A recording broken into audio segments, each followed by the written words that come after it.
Welcome to the next tutorial on electric current, and in this tutorial I am going to solve the problem where I left in my last tutorial.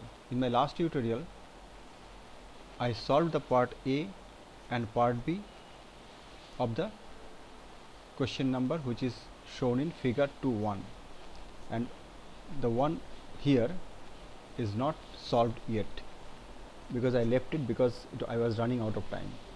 So let us solve this problem. It is little bit more interesting because here I have first of all I have two 4 ohm resistances which are in parallel, and then with this I have another 3 ohm resistance which is connected in series. So in order to calculate the net resistance, the first thing that we have to do is to find out the net resistance from these two 4 ohm resistances which are in parallel, and whatever result we will get, that we have to combine in series with the third resistance. Okay. So first calculate the net from these two parallel resistances, then whatever result we get from these two parallel resistances, that we have to combine in series with the third resistance which is 3 ohm. So net resistance from 1 should be calculated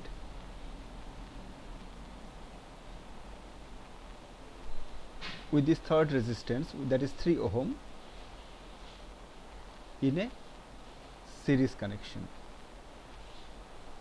So let me show you how to do it so you will understand. So first of all, the combination from two 4 ohm resistances,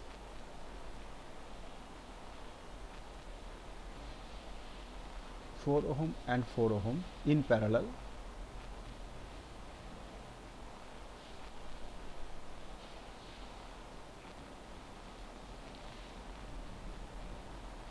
if suppose the net combination resistance is R1, say if R1 is the net from these two resistances,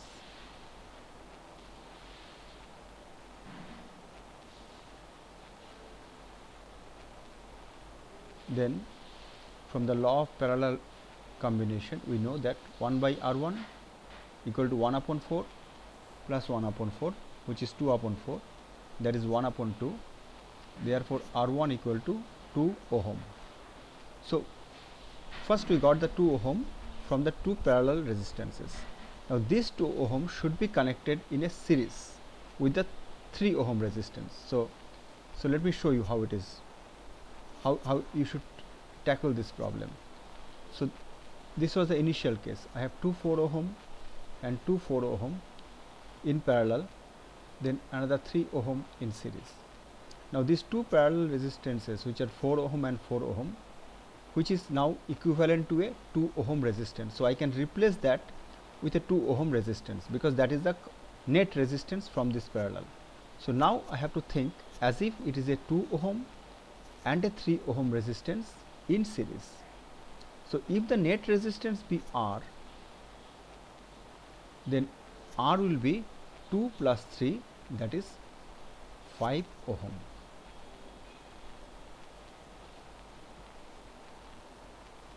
R equal to 2 plus 3, which is 5 ohm. So that is the net resistance from this circuit. So for this kind of mixed circuit, this is how we have to do. First handle the parallel connection, then handle rest of the thing as a series. Now let us solve the third problem. This is more interesting. Find the current in each resistor in this circuit. Now let us simplify this circuit because this circuit looks little complicated. So first let me close all these open drawing boards. Now let me draw it in a simpler fashion. You can see very well these two resistances are in parallel. Okay, because both the resistances are getting a 24 volt supply from the battery. So if I draw it little bit simpler, it will be lot easier for you to understand.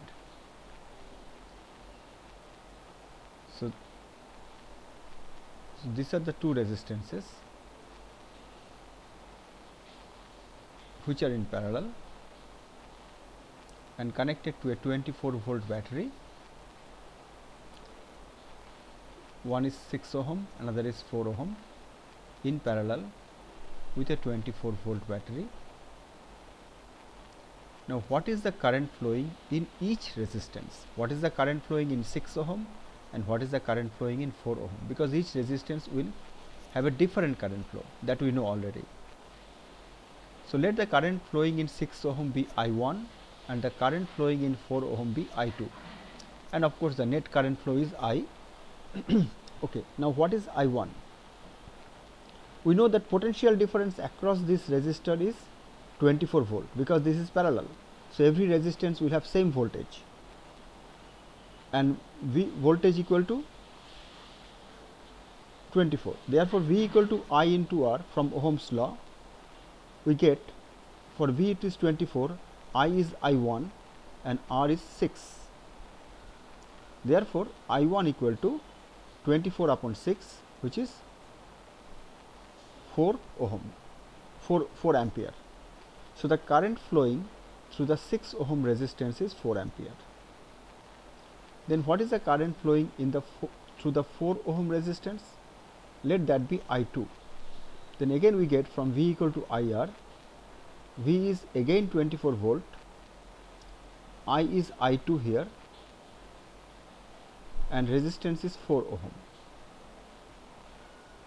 Therefore, I2 equal to 24 upon 4, which is 6 ampere.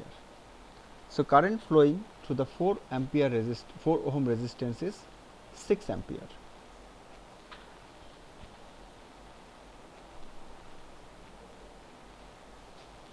So let me show it here.